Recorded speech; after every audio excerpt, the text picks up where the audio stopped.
This comes from chapter 18 of the textbook, so that's what you would want to read if you want more information about the class material for today.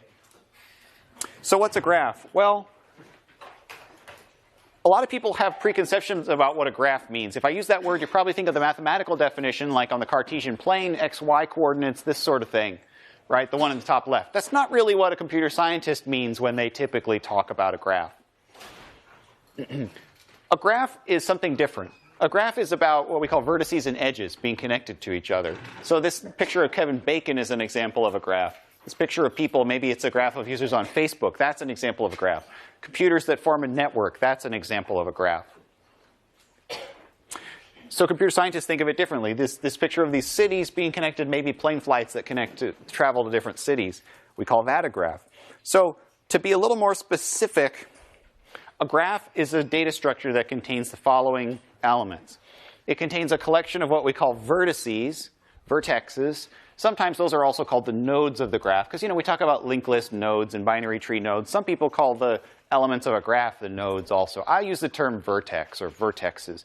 So those are vertices, and there also is a set of edges that connect pairs of vertices. Sometimes, in the terminology of the textbook, I think it calls the edges the arcs, but edges is a much more common term for that thing. So a set of vertices and a set of edges, and an edge represents a pair from a starting vertex to an ending vertex. Sometimes we talk about edges that go both directions, like on the picture on the screen here. There's an edge between A and C. Maybe that's a bidirectional edge. You can go from A to C or vice versa. Sometimes we talk about one-directional edges that go one direction and not the other. We'll get into that in a minute. You could represent a graph by just writing down all the vertices and all the edges like I've done here. The vertices are A, B, C, and D, and here are the edges. These are the pairs of vertices being connected by the different edges. I hope it's clear that if I draw a picture of this graph, the details of the picture don't really matter. Like I've drawn it where A is in the top left and D is in the bottom right, but I could bend and twist and pull that all around as long as those four vertices were all there, and as long as edges connected the ones that I say they're supposed to connect, then the exact position of them on the page that I drew them, it doesn't really matter. That's just a visual aid, right? So that's what a graph is, just in a conceptual level. There's lots of terms that we sometimes talk about when we deal with graphs. One term is we talk about the number of edges that touch a vertex. We call that the degree of the vertex. Sometimes that's an important thing. You want to know the vertices that have the highest or lowest degree or something like this. So on the picture over there on the slide, the vertex C has a degree of 3 because 3 different edges touch it. You might also think of it as the number of neighbors maybe that it has. So the vertex A has one edge coming off of it, so its degree is 1, and so on. Okay? Here are some examples of graphs. And I think when you look at different things, you sometimes want to say to yourself, like, is this data something that I could represent or should represent as a graph? And if I did, what would the vertices be and what would the edges be? And so you could imagine courses in a university or a department being vertexes in a graph, and having edges between the ones that were prerequisites of each other, something like this. It's very easy to think of physical paths like cities and roads that connect them on a map of the USA, Google Maps, right? You can think of these type of things. Those naturally seem like graphs, right? You can also think of social networks as graphs. Somebody who's friends with somebody else. That definitely, you think of the people, the users in the website on the social network as being the vertexes, and the people who are friends with each other have an edge between them, right? Okay, so I've got my little Socrative decal on the screen, so I'm going to pop that up real quick. Let's do that. And I want to ask you a multiple choice question. So here's Boggle. You did Boggle. What if you wanted to represent the Boggle board as a graph? What would be the vertices and what would be the edges? What do you think? Take a look at the choices here. Talk to your buddy if you want, and then tell me which one you think is the best choice.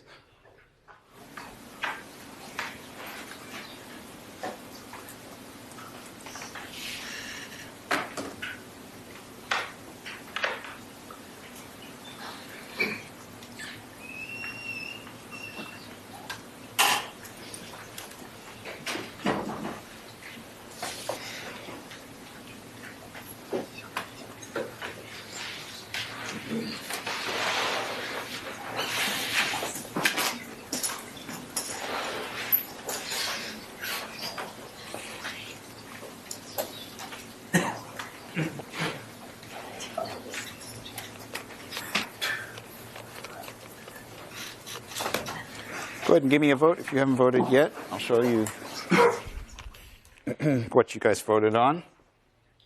It looks like the most popular answers are C and D. And I think probably, I mean, the answer I kind of wanted you to pick was D, but I think the reason a lot of people chose C is because my choice of wording is poor. So if you look at C and D, what I really think of this, when I think of this as a graph, I think of it as like, okay, the letter cubes are the vertexes, and you have an edge between neighboring vertexes. So I think of it that way. Like this one in the top left corner is connected to the 3 next to it. This one here is connected to the 8 around it. But I think my wording there on part C, choice C, where I say, well, each letter that's part of a word, I guess that's a little confusing because if you were forming a word, there would have to be edges between its letters, but there wouldn't be edges from all of the letters of the word directly to all of the other letters of the word. So I think I worded it on C in a way that was confusing, I think. So I think C is a pretty good answer as well, but my intent was D. So anyway, that's an example of how you could represent that as a graph, although you might ask kind of like, why would I want to represent that as a graph? Does it help me to represent it as a graph? What's the point? Well, I think the point is that there are a lot of computer scientists have spent time studying graphs and thinking about graphs, and they've come up with intelligent algorithms that process graphs. So algorithms for searching for things, for exploring, for looking for neighbors, looking for distant relations, looking for paths from one place to another. And those algorithms, if you can take your program, your data that you're dealing with, and if you can represent it as a graph, you can use all of those algorithms at your disposal. And that's a powerful thing. And so I think for certain categories of problems, it's a useful thing to try to do the exercise of, can I convert this data into a graph, and does that help me? So anyway, what if you had a maze? If you had a maze you're trying to get out of or escape from or something like that, what would be the vertices and what would be the edges in a maze like this? Any ideas? This isn't a Socratic question. I'm just asking you. What would you think? The vertex would be every time you have to make a decision on which way you go, and then the edges would be the possible paths to go down. Okay, so yeah, let me repeat what you said. She said that the vertex is like every time you have to make a decision, that's a vertex. And then every choice you could make for that decision, that would be like an edge would go to that. So maybe you start here, and you can walk up to here. So maybe these two places are vertices. And maybe now I can go to here, I could go to here, I could go down. There's lots of places I could go, but I could stop here and go down this way. So like these different points where you have to choose, where I have to either choose to go down from here or to go right from here. These are all vertices. Then all the way down to here, that's a vertex. Over to here, out to here, something like that. That's a pretty good intuition for how that works.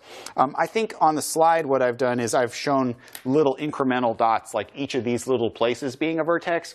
But I think what you're saying actually makes a lot of sense, because if you were at this one right here, and then you chose to go down, you wouldn't really want to stop halfway through doing that. You'd want to just go through. So I think this works, and I think what you said is basically a sort of optimized version of this, where you don't bother to make vertices for points where you don't need to think about anything, right? So that's kind of the idea. You might have looked at these walls here and said, well, where do I store the walls? Like, how do I represent walls in my graph? What do you think of that?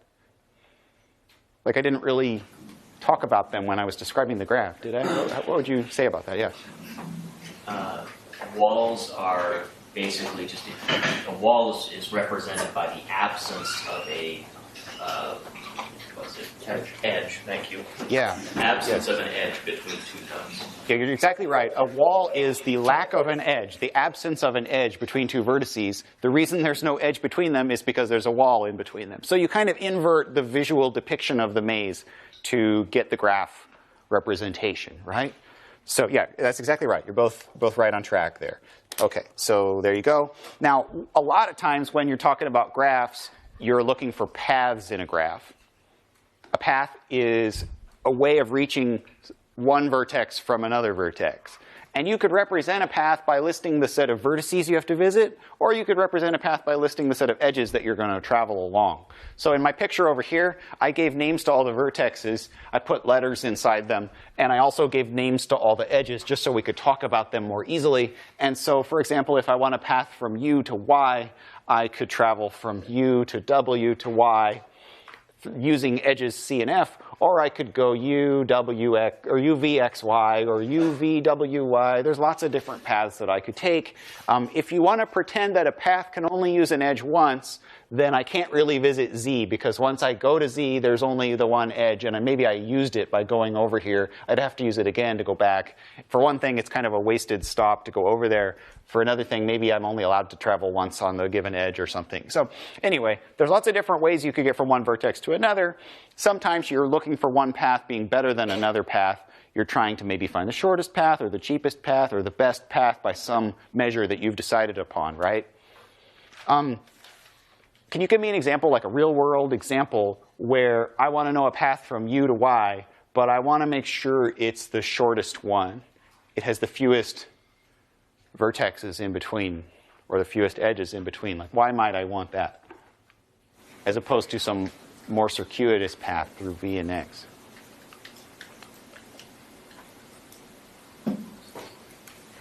You're trying to give directions on a map, so you want to get the fastest. Just like driving directions on a map, he says, and just, I don't want to travel out of the way, right? I want to go the most direct route possible. You know, Apple, on their phones, started doing their own map system. They were using Google data, I think, or somebody's data, but then they decided they didn't want to be dependent on Google, so they've got their own mapping system, their own data, and then I think in the new iOS 6 or something, their new map thing came out. It was their map service, and the initial result was everybody's complaining about it, you know, because it wasn't quite as good. I mean, I don't think it was bad, really, but I think there were certain people who would report these really funny results. Like, they would type in the directions to go home from work, and it would tell them to go way out of their way or something. So that was probably a graph path search that was not returning the minimum length path, right? That's basically, they didn't take 106B or something at Apple. I'm just kidding. I'm sure they did. They just had a little bug. But anyway, that's an example where you would want the shortest path.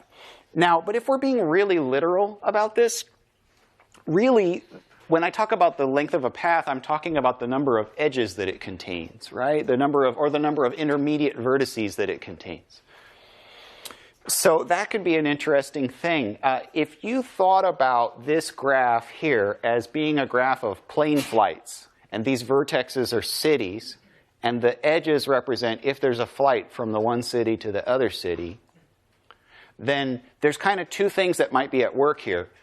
A path from U to W to Y, that might be a path from, you know, Los Angeles to Dallas, Texas to, you know, someplace in Florida or something like that, whatever, to 3 different cities. But of course, as a passenger, when you fly, you're always looking at how many hops, how many layovers do I have, right? Each one of these edge transfers is a layover. So this path over here might have 2 intermediate flights and, you know, 3 total hops. What would be a situation where you might be willing to take more hops, you know, in your plane trip, where you might want to optimize something else other than trying to minimize the number of hops that the trip took? I mean, what if, like, maybe there's a direct edge, you know, maybe there's an edge from U straight to Y, and you're trying to buy a plane ticket from U to Y, and there is one available, but why would you maybe not buy that particular ticket? Yes, sir. If we assign like a cost to each edge, and then if we have to sum like a total cost, it might be less going the circuitous route. Yeah, what if we're talking money? The plane tickets cost money. Maybe the ticket direct from U to Y costs more than the one that hops 5 different times. I'm sure most of us have taken a plane trip once in our lives where we bought a ticket that had extra hops because either the time scheduling was better or the cost of the money to buy that plane ticket was better or something, right? Yes, absolutely. Anyway, there's lots of reasons why you might try to find different types of paths in a graph and why you might optimize them for different aspects. We do talk about path length. Like I said, that's the number of hops. And we talk about vertices that are neighbors of each other mean ones that are connected by a direct edge, like V and X or U and W in the graph on the screen here. OK, so what else? You can say that 2 vertices can reach each other if there's a path from one to the other. So that's a pretty simple concept. It just means that there is some path that will allow you to get there. So on the graph on the bottom right of my slide here, A, B, and C are all reachable from each other, but A can't reach D or E, just because there are no edges there connecting those things. You can actually have a graph that looks like this. This is all one graph. This is not 2 graphs. I mean, you could make 2 graphs that had this, but this can be one graph, even though it's not all able to reach itself. And we talk about a connected graph. A connected graph is one where every vertex can get to every other vertex. So actually, all the other graphs I showed you on the slides up to this point were connected graphs. There's such a thing as a complete graph, which means that every single vertex has an edge to every single other vertex. And if we were talking about plane flights, most airlines don't fly from everywhere to everywhere, right? But you can usually get somewhere from somewhere else. That means it's reachable, right? You can have a loop or a cycle in a path. A loop basically means the path starts and ends at the same place. And sometimes you want that, and sometimes you don't want that. A lot of times you're trying to avoid that in terms of the stuff we're going to do in this course. But you can imagine maybe you're out making deliveries, and so you start from V, and you go to X, Y, W, and U, and then you come back to V, and then you're done. So you're searching for a path to go make all your deliveries and then come back at the end of the day, or something like that. There are some graphs where it's not possible to get from one vertex back to itself without repeating edges. We call those acyclic graphs. So the graph on my slide is not acyclic. It is cyclic because, it's very trivial to find cycles. You can go from U to W to V and back to U. So it's really easy to make a cycle. If you remove edges from a graph, you can sometimes make it acyclic. Like, what edges could we delete from this graph to make it into an acyclic graph? There's probably more than one correct answer.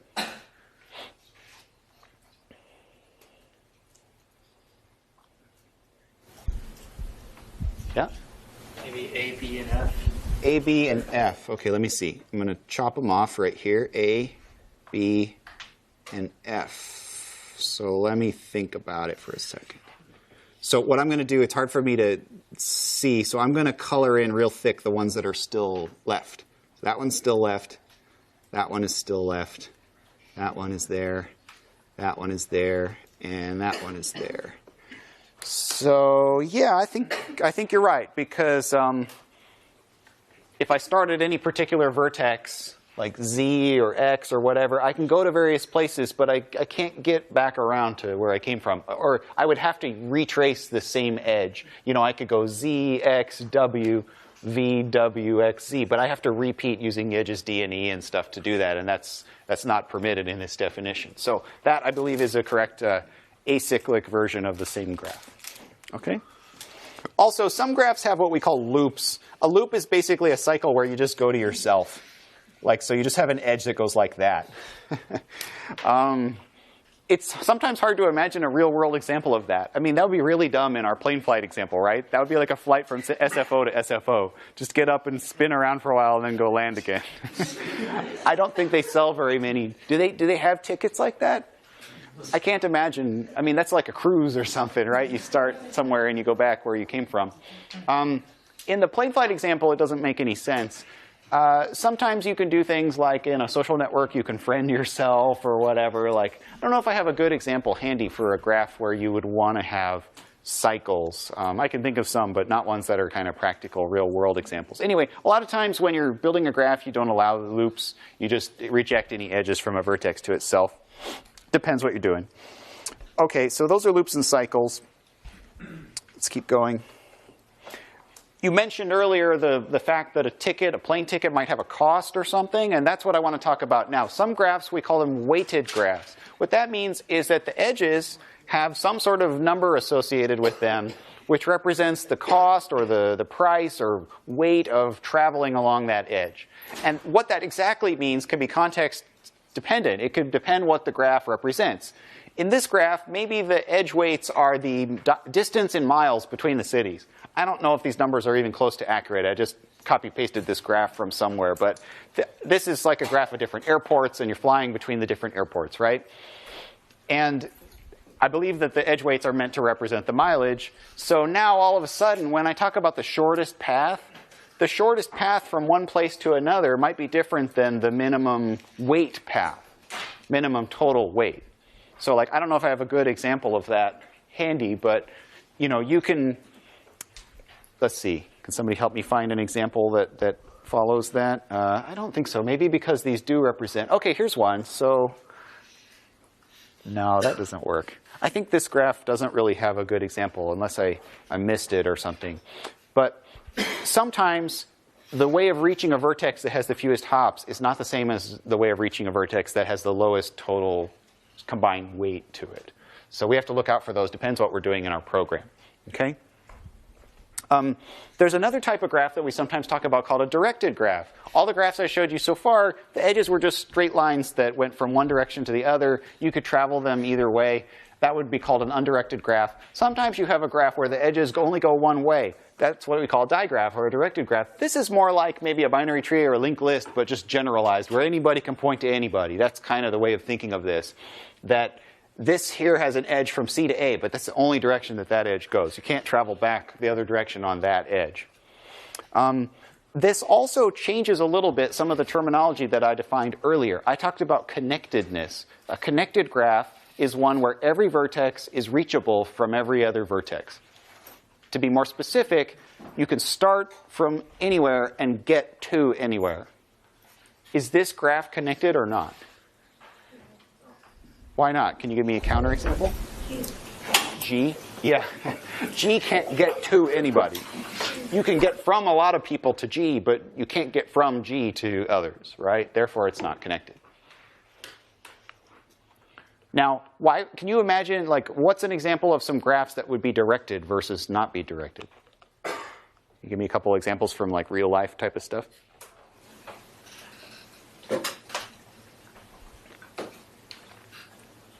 Yes? This is a little bit more abstract, but if you're modeling the state of a machine, that it might have, working and, like, broken, that's, that might be a one-way path, and then you'd have to send it to maintenance or something that could go back through some other loop to get back around to working. But yeah, you talked about, he said different states of a machine, and we do represent something called state machines using graphs in computer science, actually. And as an example that might click with some people, like you can have a state that you're in like a game or something like that, where you're on this level and you go to that level, or you're healthy and you go to poisoned and then you drink the potion and that sends you back to the healthy state. Like those things you can represent as a graph, basically. And the edges represent how I get from one status to the other status, I used to play Final Fantasy, and you get the frog spell cast on you, and then your guy turns into a little frog, and you have to drink the whatever to cure it and stuff. All those states that you could be in could be represented as a graph. That would be maybe a directed graph. Also, plane flights. I mean, just because a company has a flight going one direction today doesn't mean they necessarily have the same flight going back the other direction. A lot of times they fly both ways if they service those two cities, but maybe the particular flight that you're looking at buying a ticket for is a one-directional flight. That particular flight with that particular price tag is a one-directional thing. You could have a directed graph that has an edge both directions. That's allowed. You can have that. But I guess my point is that if you did have that, they would be separate edges from each other. So in my picture where I just modified it, there's an edge from C to A, and now there's also an edge from A to C. But they're separate, and potentially they have different weights. Like maybe this one has a weight of 3 and this one has a weight of 4. Whatever. I don't know why they would, but maybe that's the case. And that's, a directed graph doesn't mean you can't go from one back to the other. But in default, it means that. Now, I also like to use the example of social networks. On Facebook, when you become friends with somebody, it's both ways, right? Like I'm friends with you and you're friends with me. And so that's kind of an undirected graph, right? We're both friends with each other. But Twitter, if I follow, let's say, why can't I think of Scarlett Johansson? If I follow her on Twitter, she doesn't necessarily follow me back. I mean, I'm still giving her some time to mull it over. But there's an edge from me to her, and there is no edge back from her to me, right? And so that's an interesting example of a difference between a directed graph and an undirected graph. And so if you think about the consequences of that in terms of a social network, that actually allows Scarlett Johansson to have a different kind of online presence, right? Because she could have millions of people or hundreds of thousands of people follow her on Twitter, and she doesn't have to be their friend and follow them and read all their inane crap that they write on their wall, right? She can just let them follow her one directionally, and that's okay with her. So it's just interesting to see how that works out in that example. Okay, that's a directed graph. And one more thing. I mean, I mentioned weights. I've talked about weighted graphs, and I hope you understand all these properties can be mixed in any combination. Like you could have a directed graph with no weights, and you could have a directed graph with weights, and you could have an undirected graph with weights. It's all, all these things, loops, cycles, all these concepts apply to both types of graphs, but you can kind of mix and match and pick the ones that you want for your application. Yeah. I just wanted to clarify. We said that the length of the path is the number of edges or vertices. Those are only the same if you have a cycle. So when we don't have a cycle, did we say that it's edges? Okay, question is like the length of a path. Is it the number of vertices or the number of edges? So usually we talk about the number of vertices. I guess what I'm saying is if you pick one of those two to represent your path length, you should just be consistent because they're off by one, right? A path has one more vertex than it has edges, right? Because if you go from here to here to here, u to w to y, you have 3 vertexes and you have 2 edges. So I mostly talk about the number of vertexes in the path, but different people do it different ways. You should just pick one of those ways and be consistent in your program. Okay, that's a directed graph. Now, I mentioned this really briefly a few minutes ago, but I want to mention it again. A graph is basically a generalization of the type of node-based data structures we started talking about all the way back with linked lists, and then we did a little more of with binary trees. A graph really is one of those, except some of the constraints have been lifted away. A linked list has these constraints that there's this special node called the front node, and that every node has at most one outbound edge to another node, its next one, right? But it's basically a graph with a heavy set of constraints on the shape and the formation of the graph. It's a directed graph with those constraints on it. A binary tree is basically a graph where there's a special root node, and every node has 2 at most outbound edges, and that they can't loop back around and have cycles. It's an acyclic directed graph with this at most 2 degree property coming out of each node. So that's kind of cool. There is a relationship between this and the other things that we've talked about so far in the class, right? And of course, what we're seeing is from more constrained and specific to a more general structure, which will be more suited to more different types of problems.